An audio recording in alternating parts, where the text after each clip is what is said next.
¿Qué tal, amigos? Muy buenas tardes. Bienvenidos a esta transmisión número 11 de El Espacio desde Casa, en donde tratamos sobre diferentes temas relacionados a la ciencia y tecnología del espacio. Y también vemos acerca de los objetivos de desarrollo sostenible. El día de hoy tenemos el agrado de tener con nosotros al doctor Juan Américo González Esparza. ¿Qué tal, doctor Juan? Muy buenas tardes, ¿cómo se encuentra? Hola, Sergio, muy bien, mucho gusto, me da mucho gusto estar aquí con ustedes. Excelente.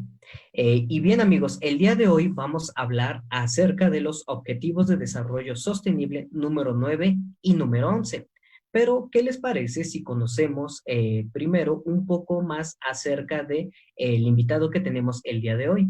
Y para esto le preguntaría al doctor Juan Américo González. ¿Le gustaría compartir con nosotros sobre su trabajo, los proyectos en los que ha estado trabajando, en los que trabaja actualmente y todo lo que nos quiera contar acerca de usted? Pues sí, Sergio, claro que sí.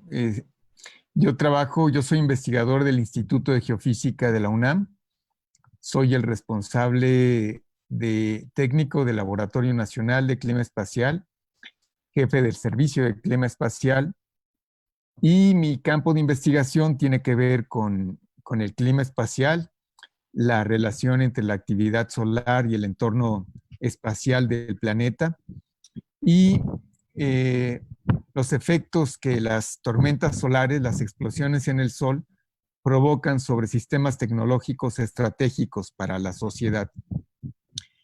Y también tenemos en el laboratorio pues un equipo de investigadores y de técnicos que trabajan diferentes disciplinas. Tenemos diferentes redes de instrumentos para medir desde cuestiones en el Sol, el medio interplanetario, la ionosfera, el campo magnético, los rayos cósmicos. Y bueno, pues supongo que de todas, de parte de estos proyectos vamos a platicar durante esta conversación. Así es, doctor. El día de hoy, con muchísimo agrado, le escucharemos y que nos platique acerca de su experiencia en torno a todas estas áreas de trabajo que usted tiene. Y bueno, vamos a relacionar de qué manera nos pueden ayudar estas herramientas con las que usted trabaja a acercarnos hacia los objetivos de desarrollo sostenible, los cuales buscan pues no dejar a nadie atrás, como bien lo dice Naciones Unidas, en el sentido de mejorar la calidad de vida de las personas. Y este programa, El Espacio desde Casa, busca eso, buscar la manera, encontrar la manera en que la tecnología y ciencia del espacio ayude a acercarnos a estos objetivos. Y hablando de ello, vamos a hablar del objetivo número 9, el cual nos habla de la industria, la innovación y la infraestructura. Y bueno, podemos ver que la inversión en infraestructura e innovación son los motores fundamentales del crecimiento y desarrollo económico, ya que más de la mitad de la población mundial vive en las ciudades. Y bueno, esto lleva a su vez tener transportes masivos, buscar las fuentes de energía renovable, lo cual es sumamente importante para mitigar el calentamiento global generado por la quema excesiva de hidrocarburos, y también busca el crecimiento de nuevas industrias y de igual forma que las tecnologías, en ese caso de la información y las comunicaciones, tengan un alcance mayor y mayor cantidad de la población sea beneficiada. Y en cifras podemos ver que en todo el mundo poco más de 2.300 millones de personas carecen del acceso a saneamiento básico y casi 800 millones de personas carecen de acceso al agua potable. Y también 2.6 mil millones de personas en desarrollo necesitan tener un acceso permanente de electricidad, y estos 2.6 mil millones desafortunadamente no cuentan con ello. Eso por un lado, de la parte de innovación y la generación de industrias.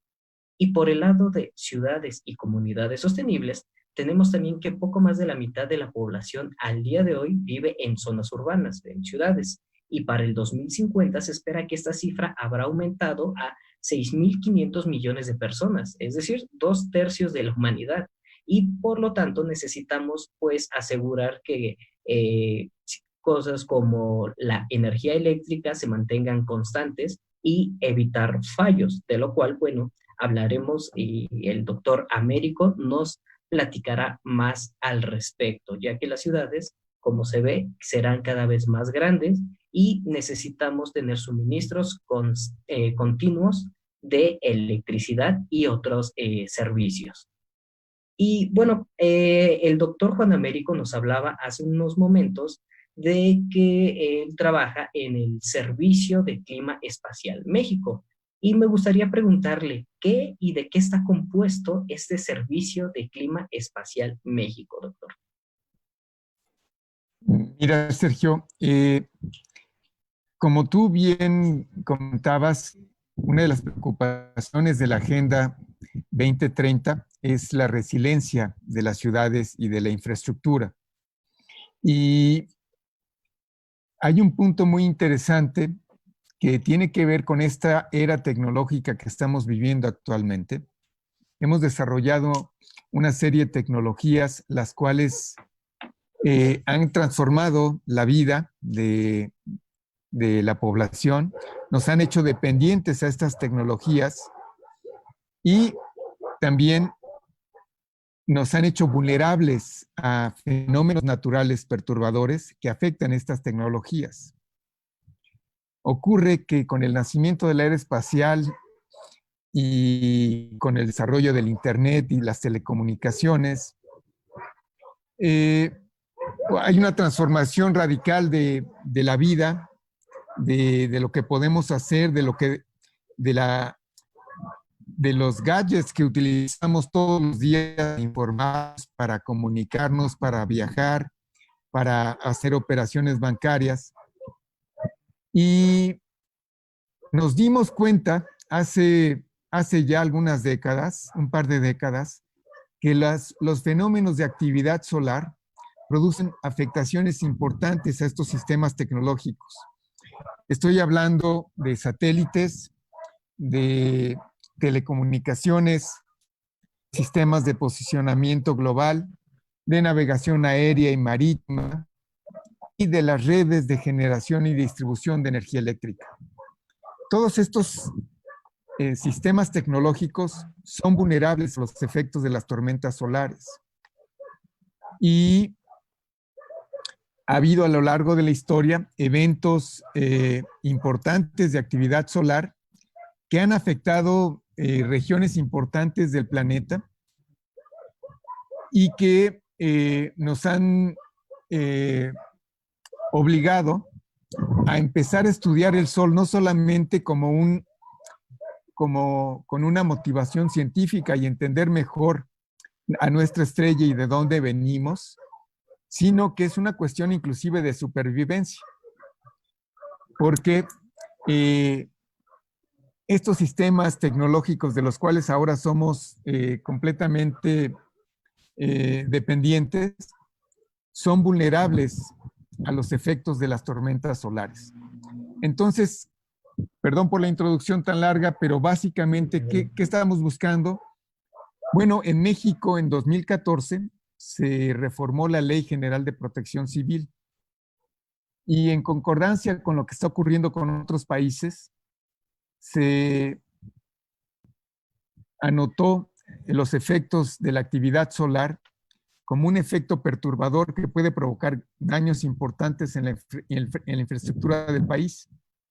Así es que esto dio pie a la creación de un servicio que empezara a monitorear la actividad del Sol y sus efectos sobre la región de nuestro país y sobre los temas tecnológicos indispensables para la operación del país. Esto es el Servicio de Clima Espacial Mexicano, el Servicio de Clima Espacial México, que tiene como acrónimo CIESMEX, y el cual es importante porque está sirviendo de manera paralela a su a sus primos, como el Servicio Sismológico Nacional, el Servicio Mareográfico. En este caso, nuestra responsabilidad tiene que ver con estar monitoreando la actividad solar y los efectos que ésta produce en el entorno cercano de la Tierra. Y cuando hay actividad solar importante, notificarlo al Sistema Nacional de Protección Civil, a CENAPRED, y vincularnos en este sentido para dar información a los responsables de los operadores de estos servicios para que se tomen las medidas y los protocolos de mitigación requeridos. Vaya, entonces también es parte de seguridad nacional, por así decirlo, ya que salvaguarda la seguridad de las personas y como dices, las comunicaciones son fundamentales hoy en día y pues no podemos prescindir de ellas de un momento a otro. Y esto me lleva a hacer una pregunta, doctor. ¿Cuáles serían los eventos solares más remarcables o que han tenido mayor relevancia en los últimos años? Mira, el evento más extremo de la historia reciente de la Tierra, porque no hay que olvidar que el Sol tiene 5,000 millones de años y que pues a lo largo de su historia, como todas las estrellas, tiene estos ciclos de actividad y produce explosiones y puede producir explosiones muy violentas. Sin embargo, realmente nos empezamos a preocupar, a observarlas en esta historia reciente.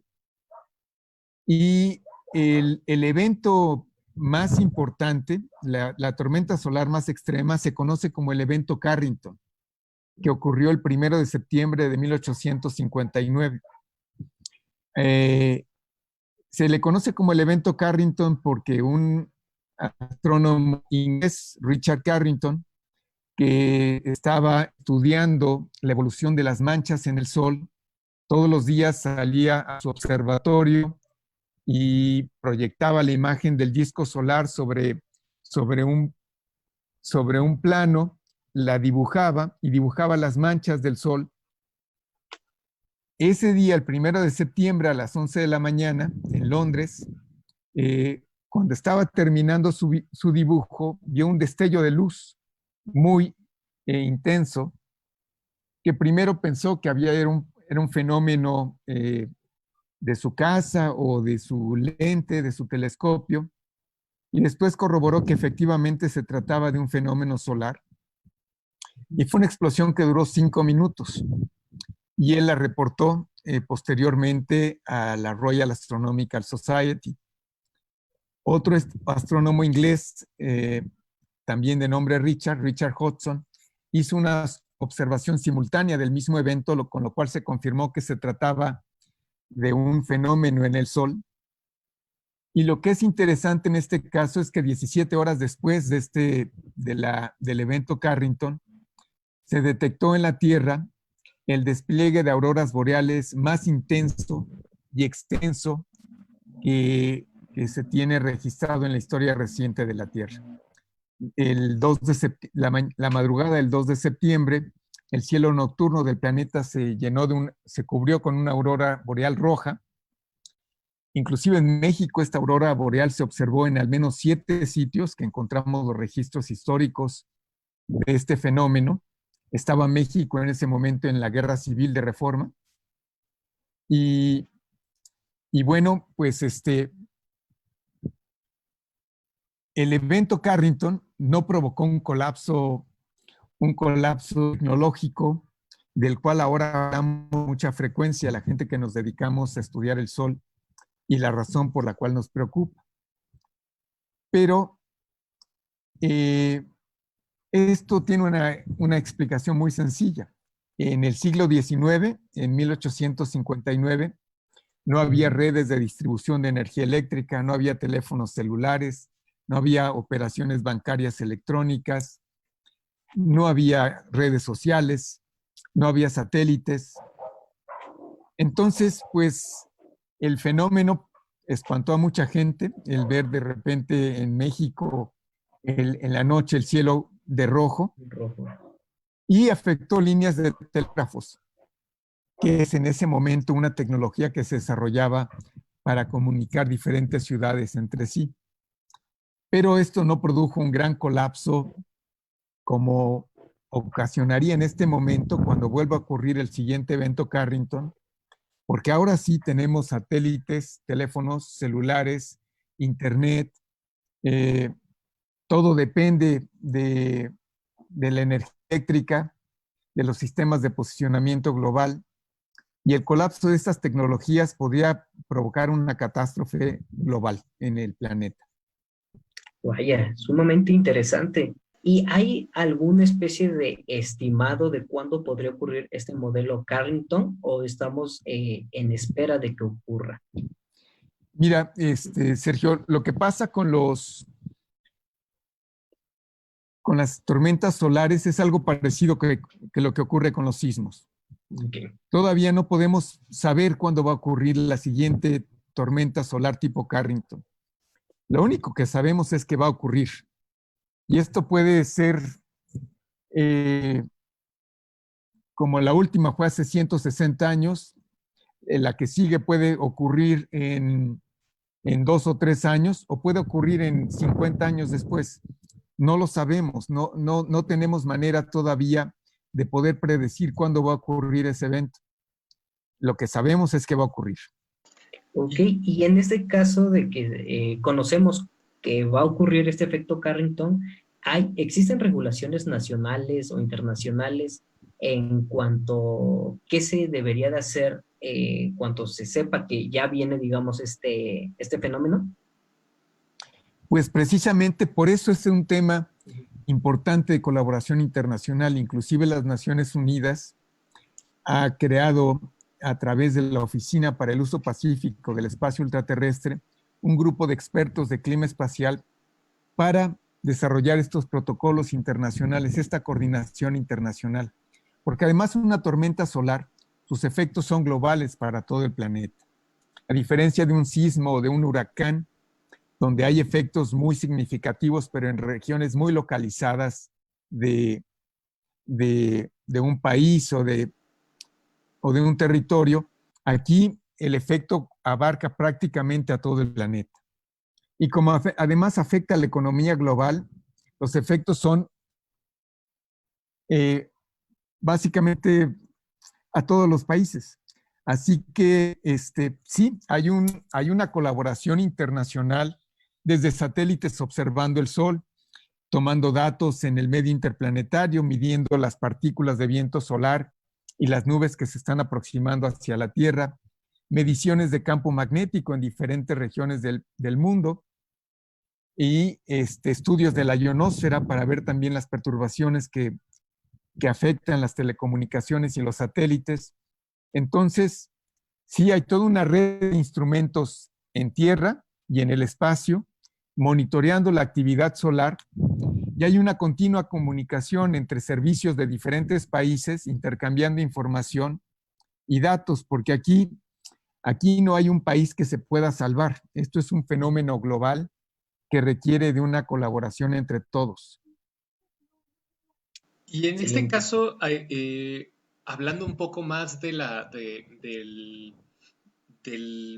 las razones por las que ocurren estos eventos solares, ¿hay alguna manera, ya no vamos a decir de predecirlos a largo plazo, que ya sabemos que no, pero sí, no sé si hay alguna forma en la que mediante observación solar se puedan identificar precursores de estos eventos, o la única manera de saberlo es hasta que ya los vimos, como precisamente Carrington lo hizo? No, Moisés, el Sol, como todas las estrellas, tiene un ciclo. Este es un ciclo de aproximadamente 11 años. El Sol de repente, en la superficie, el Sol aparece en regiones oscuras que llamamos manchas solares y que son reflejo de concentraciones de campo magnético muy intenso en la superficie del Sol. Y de repente el Sol empieza a llenarse de este tipo de manchas en toda su superficie. Y tiene muchas manchas, y ahí es cuando decimos que el Sol está en su máximo del número de manchas, y también coincide con el máximo de actividad. cuando el sol tiene muchas manchas, las tormentas solares son más frecuentes y son más intensas. Y de repente las manchas empiezan a disminuir hasta que prácticamente desaparecen y el sol está en un mínimo, está en un estado muy quieto, como en el que nos encontramos precisamente en este momento. El sol está prácticamente dormido, no tiene manchas solares, no tiene tormentas solares importantes, y uno pudiera pensar como, no, pues ya no pasó nada, el sol no está teniendo explosiones. No, el sol está dormido. Y en 2 o 3 años va a despertar, van a empezar a aparecer las manchas solares, y sabemos que el siguiente máximo de actividad solar, que será en 4 o 5 años, 2024, 2025, el sol va a estar en pleno apogeo de tormentas solares. Entonces, esto es como, como la temporada de huracanes, Moisés, donde cuando el sol no tiene manchas, no ocurren tormentas solares intensas. Y de hecho, la observación de Carrington tiene que ver que estaba siguiendo una mancha solar muy importante que había permanecido durante varios meses y que por lo mismo estaba produciendo actividad solar muy significativa. Entonces, bueno, hay una relación entre la ocurrencia y la intensidad de las tormentas solares con el ciclo de manchas, pero no sabemos cuándo va a ocurrir la tormenta solar que tiene las características y que se va a propagar en dirección hacia la Tierra para provocar el mayor daño posible. Entonces, solamente podemos saber que hay una posibilidad de que existan tormentas solares porque hay una mayor concentración de manchas solares en estos ciclos, ¿no? Sí, es similar como los meteorólogos que están, cuando viene la temporada de huracanes, no pueden saber cuándo va a ocurrir el huracán 5 que le va a pegar a cierta región del país. Claro. Sabemos que la probabilidad y sabemos que cuando no es la temporada, estos no ocurren. Sí. Pero sí, nosotros somos meteorólogos del espacio. De hecho, ese es el término que la Organización Meteorológica Mundial utiliza para el clima espacial, es la meteorología del espacio. Estamos monitoreando el Sol y el entorno espacial de la Tierra como los meteorólogos. Y entonces, en este caso, la mejor manera que tenemos para blindarnos, por así decirlo, de este tipo de fenómenos, pues es solamente la prevención, que supongo que es donde entra todo este tema de regulaciones, ¿no? Así es, y es donde hablamos de ciudades resilientes y hablamos de infraestructura y de sistemas tecnológicos, porque sí, esto es los fenómenos naturales, como los sismos, como los huracanes, como las inundaciones, pues la mejor manera de defendernos es a través de la prevención, como bien lo comentas, Moisés. Y además, pues la prevención tiene que ver con el estudio, el monitoreo, la investigación científica y el desarrollo de protocolos. O sea, todo esto tiene que venir en acciones, no solamente para saber reaccionar, qué hacer cuando ocurre, sino para incrementar la resiliencia previendo de que estos van a ocurrir. Y, Adrián, deseaba preguntar, ¿existe algún tipo de efecto dañino digamos, a los seres vivos que estamos aquí en el planeta o somos completamente protegidos por la atmósfera? ¿Y qué pasaría, por ejemplo, con personas que estuvieran en, no sé, la Estación Espacial Internacional en caso de este efecto, de este fenómeno? Bueno, mira, una tormenta solar tiene diferentes fenómenos asociados. Ocurre una explosión en el Sol. Primero que detectamos, como en el caso de Richard Carrington, es un estallido de luz muy intenso que dura unos 5 minutos. A eso se le conoce como una fulguración solar. Y esta fulguración solar produce una emisión de luz que abarca básicamente todo el espectro y que también trae rayos X, inclusive puede traer rayos gamma. Entonces, una tormenta solar muy intensa produce dosis de radiación que pueden ser dañinas sobre todo a astronautas en el espacio, y dañar componentes electrónicos. Sin embargo, con esta explosión en la superficie del Sol, también hay muchas partículas alrededor de la región donde ocurre la explosión, las cuales son energizadas por la explosión, se aceleran y comienzan a viajar a velocidades muy altas. Estas son rayos cósmicos producidos por el Sol y estas producen también dosis de radiación que pueden ser letales a los astronautas. Por ejemplo, ahora en los planes de exploración hacia Marte, donde las primeras misiones a la Luna están contempladas alrededor del siguiente máximo solar, 2024-2025, un riesgo que se corre es que van a coincidir con el máximo de actividad solar. Por eso es que la meteorología del espacio va a ser muy importante en la planificación de las misiones. Ya hay algunas películas de ficción donde se habla de este fenómeno, de cómo la radiación en forma de luz y de partículas que puede provocar una tormenta solar puede afectar la vida de los astronautas. Sin embargo, como también dice Sergio, hay una capa atmosférica enorme que nos está protegiendo, está absorbiendo esta radiación y está evitando que tanto estas dosis de radiación de luz como de partículas lleguen directamente a la superficie de la Tierra. Entonces, ahí tenemos un muy buen escudo, muy buena protección. Sin embargo, el tercer fenómeno asociado con las tormentas solares son unas gigantescas nubes que se propagan en el espacio. Estas no viajan tan rápido a la velocidad de la luz o de las partículas relativistas, sino que viajan como a 3,000, 2,000 kilómetros por segundo. Y tardan del orden de 1 a 3 días en llegar del Sol a la Tierra.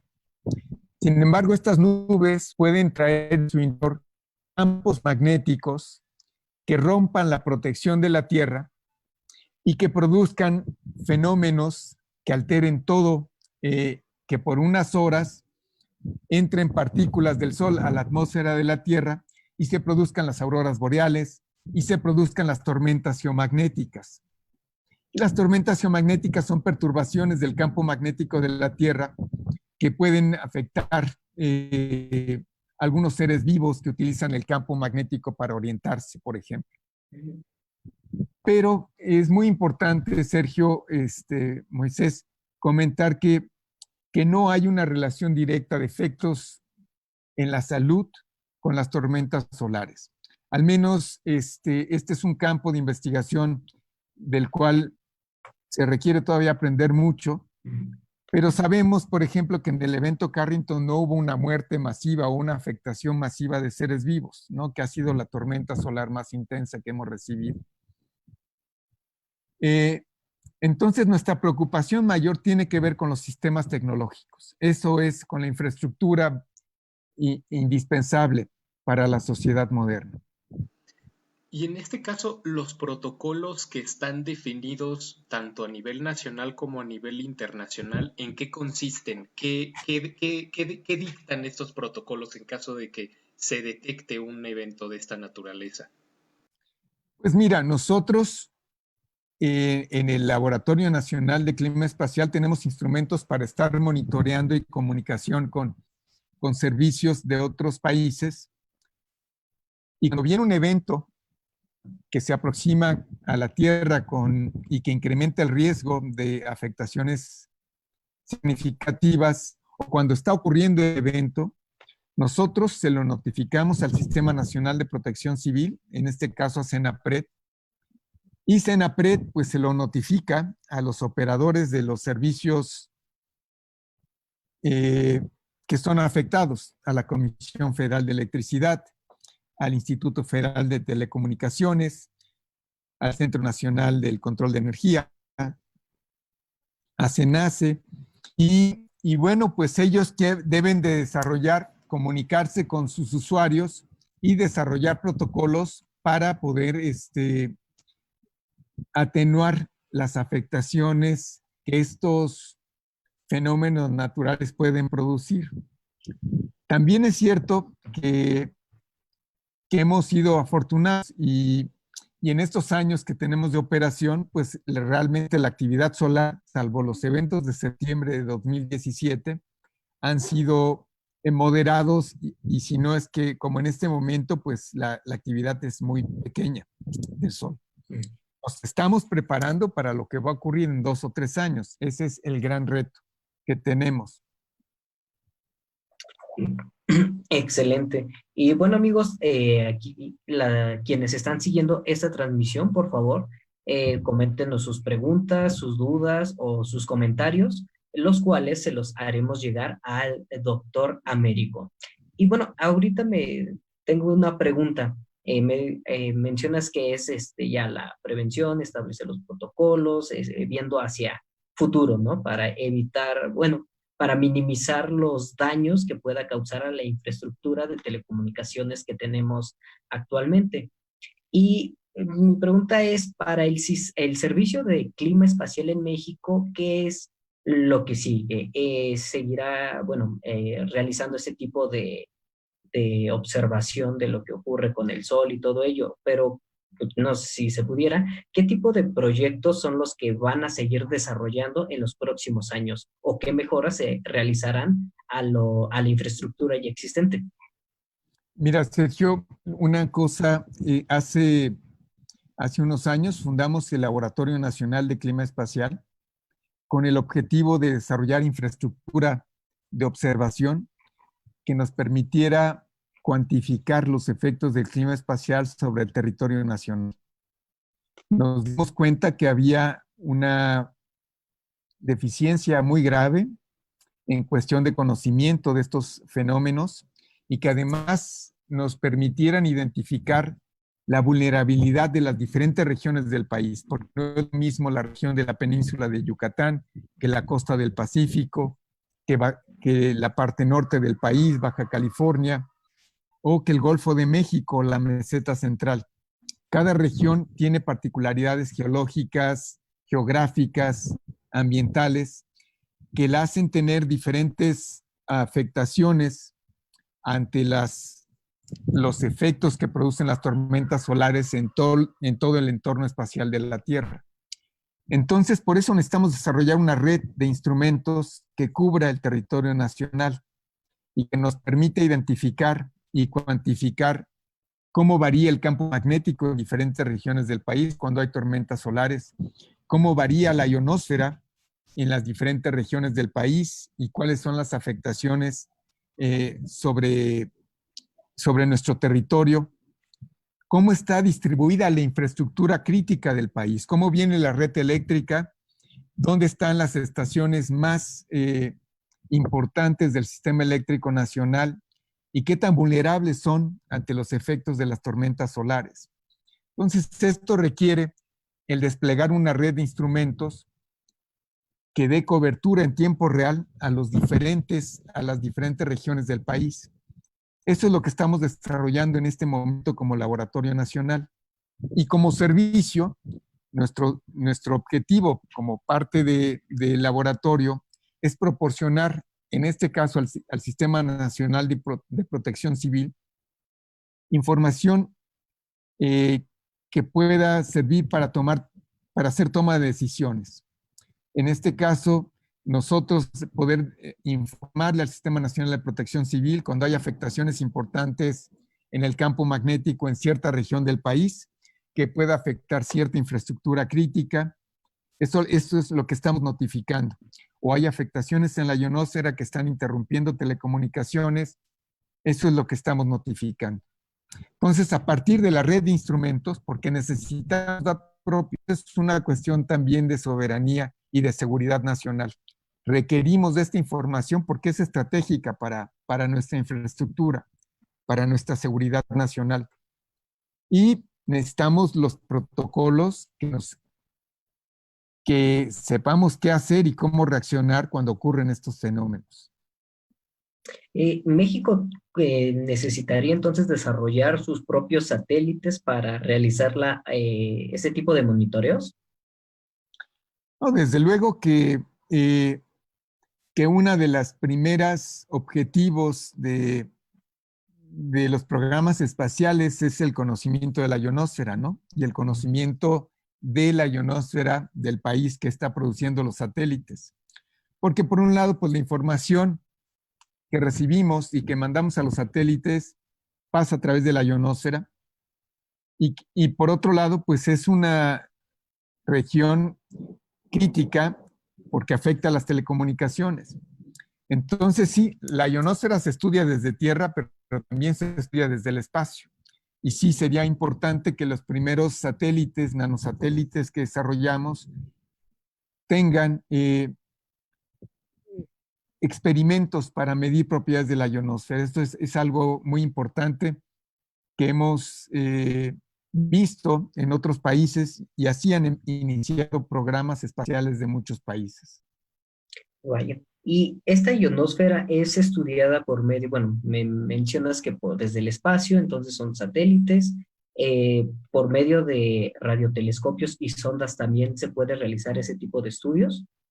¿O cuál es Sí, el método explícito que se utiliza para estudiar la ionosfera? pues mira, hay varias formas de hacerlo. Una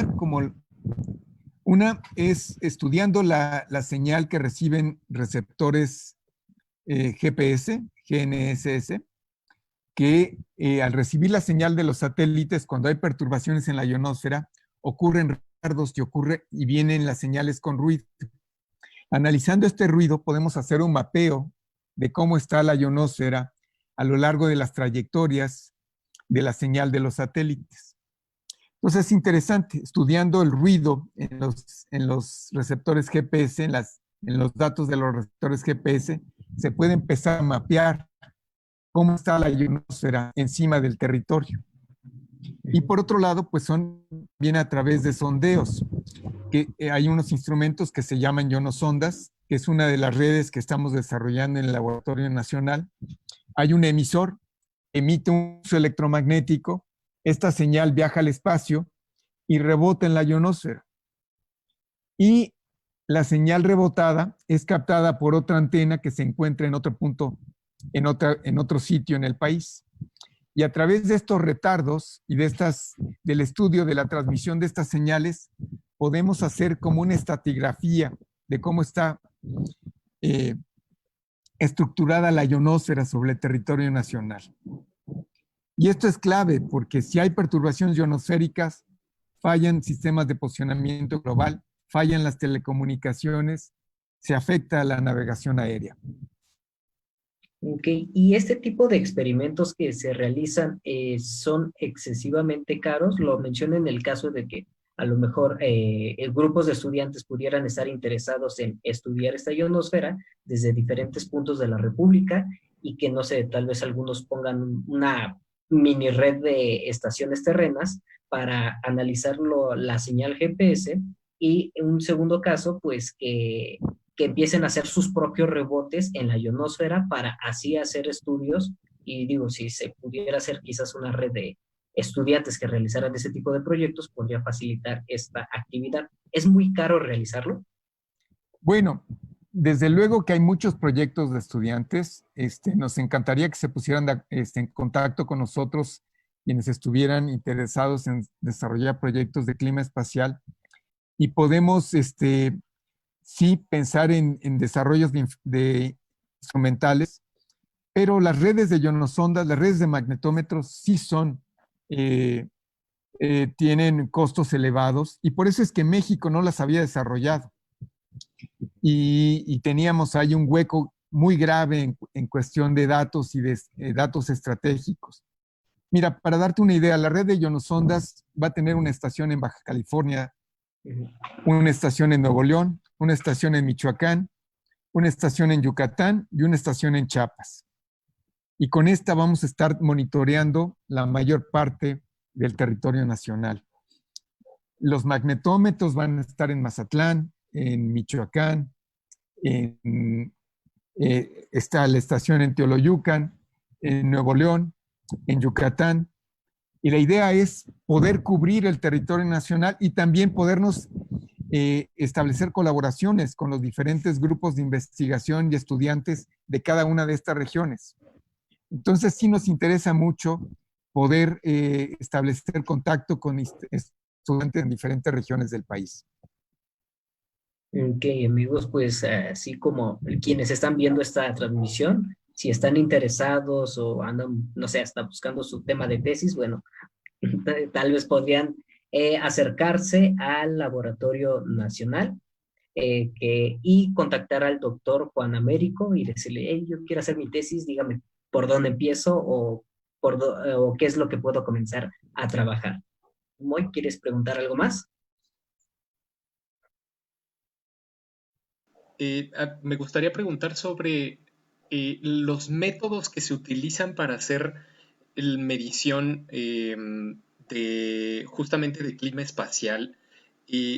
¿Se pueden utilizar cohetes, sonda y CubeSats también para este tipo de monitoreo?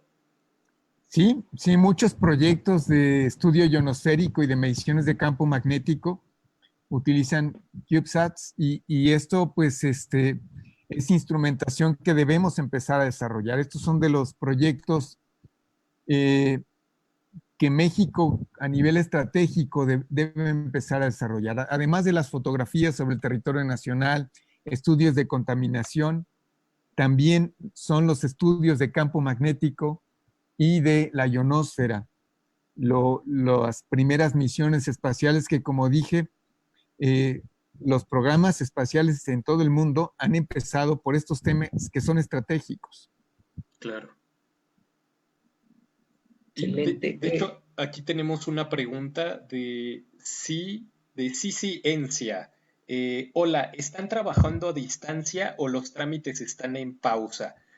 ¿Pueden repetir el contacto para escribir si estamos interesados? Gracias.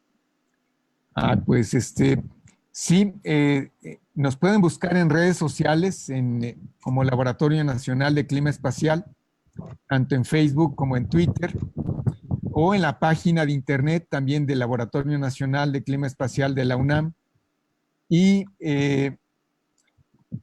estamos vinculados al PEU también, al Programa Espacial Universitario. Ahí también pueden contactarlos con nosotros. Y sí, estamos trabajando a distancia y podemos comunicarnos ahorita vía correo electrónico. Sí, justamente también Pues, acabo de poner la pantalla donde está el Facebook del CIESMEX, Twitter y su página también. Muchas gracias, Moisés. Sí, esperamos que los estudiantes interesados y el público en general que tenga alguna pregunta relacionada con el sol, el estudio del sol, nos contacte. muchísimas gracias, doctor. Bueno, estamos llegando ya a la parte final de esta transmisión número 11 y bueno, no nos queda más que agradecerle y su tiempo y toda la información compartida en esta charla y bueno, también me gustaría que nos compartiera un mensaje final de todo esto que hemos estado platicando. Pues muchas gracias, Sergio, Moisés, por la invitación. Yo creo que el programa espacial universitario es un proyecto muy importante. Lo mismo que la Agencia Espacial Mexicana, necesitamos desarrollar los estudios espaciales en México.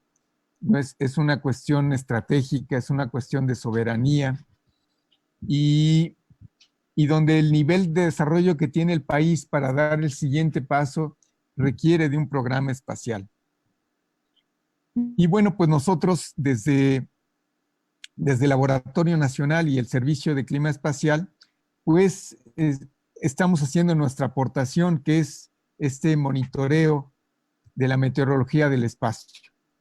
Utilizamos datos de satélites, utilizamos datos de instrumentos en tierra, pero mucho de la información que recabamos es muy importante para las misiones espaciales y para las telecomunicaciones. Así que hay un vínculo directo muy fuerte y muy necesario.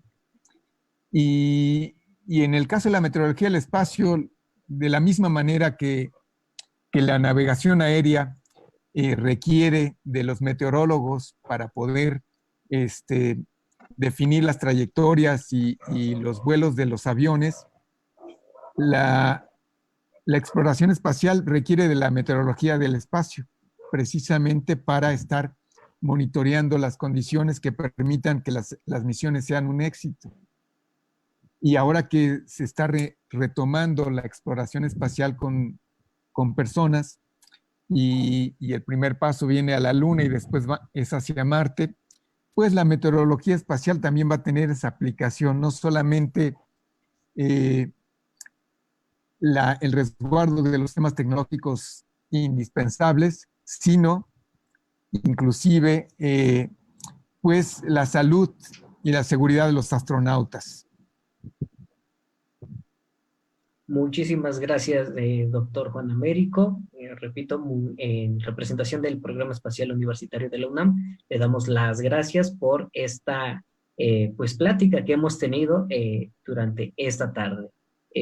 Francisco, ¿gustas comentarnos algo más? Ya estamos a punto de despedirnos. Sí, claro, pues también extender el agradecimiento. Creo que ha sido una charla bastante buena y yo me quedé todavía muy picado con seguir platicando sobre la naturaleza de estos eventos solares y sobre si hay algún otro tipo de eventos solares que pudiéramos tener, bueno, de los que tuviéramos que estar conscientes, porque me viene a la mente ahorita, por ejemplo, una película. Justamente suelo tomar muchas referencias de películas de ciencia ficción porque soy muy fan de la ciencia ficción. Entonces, justamente hay una película que se llama, en inglés es The Knowing, que sale Nicolas Cage y todo esto, que precisamente todo gira alrededor el desenlace es un evento solar que justamente termina en algo pues muy catastrófico, ¿no? O sea, se sale completamente de la realidad con esto de cómo son realmente los eventos solares, pero sí me quedé con más ganas todavía de profundizar en ese tema y creo que podría ser un muy buen tema que platicar en emisiones futuras, ¿no? Yo creo, yo estaría encantado. Y pues precisamente también mencionar que esta es la emisión número 11 del Espacio desde Casa y es con la que cerramos por ahora este primer ciclo de emisiones del Espacio desde Casa. En parte porque ahorita vienen vacaciones administrativas, pero pues vamos a regresar después de por ahí de julio, agosto con más transmisiones y pues a mí me encantaría contar con su presencia por aquí, doctor, para seguir platicando de eso. Con muchísimo gusto. Y aquí vamos a estar y también algunos colegas del laboratorio pueden venir a platicar con ustedes sobre los temas de investigación que están desarrollando. Por supuesto. Eso estaría esa es una muy, muy buena idea. Y bueno, le vamos a tomar la palabra para, digámoslo así, como la segunda temporada de El Espacio desde Casa. Muy bien. Y bueno, amigos, justo así, tal cual lo ha dicho Moisés, esta es la última emisión de El Espacio desde Casa, al menos durante esta temporada. Vamos a regresar en una segunda serie de transmisiones hablando de diferentes temas. También si nos gustan comentar acerca de sus intereses, inquietudes o sobre qué les gustaría escuchar en una de esas transmisiones, háganoslo saber. Entonces, pues regresamos dentro de algunas semanas, prepararemos nuevo material, generaremos muchas invitaciones también para que expertos como el doctor Juan Américo que está aquí nos acompañe. Y bueno, también un pequeño comercial que se viene un evento, bueno, unas transmisiones ya no de El Espacio desde Casa, pero sí unas relacionadas a la medicina aeroespacial por medio de esta cuenta. Y bueno, ustedes revisen la página de Facebook, manténganse al tanto de este medio de comunicación para que se enteren de estas nuevas transmisiones que estaremos haciendo con mucho gusto para ustedes desde el Programa Espacial Universitario de la UNAM en colaboración con la SUMAE. Y bien, amigos, pues me despido, cuídense mucho, manténganse cerca cuiden a las personas que tengan cerca, hay que seguir todavía tomando nuestras medidas de distanciamiento, hay cierto retorno a algunas actividades, pero eso no significa que ya hayamos terminado como un borrón de El pandemia, ciclo, no claro. ocurre, sí. O sea, Sí, no. el virus sigue, tenemos que seguirnos cuidando en la medida de nuestras posibilidades, mantenernos en casa, aislados y ayudando pues a quienes tengamos cerca y a quienes podamos, pues porque estamos en esto todos juntos, amigos. Cuídense mucho, que tengan una excelente tarde. Nos despedimos durante algunas semanas en el espacio desde casa, pero volveremos y también, les repito, díganos sus intereses. Hasta luego, amigos. Hasta luego.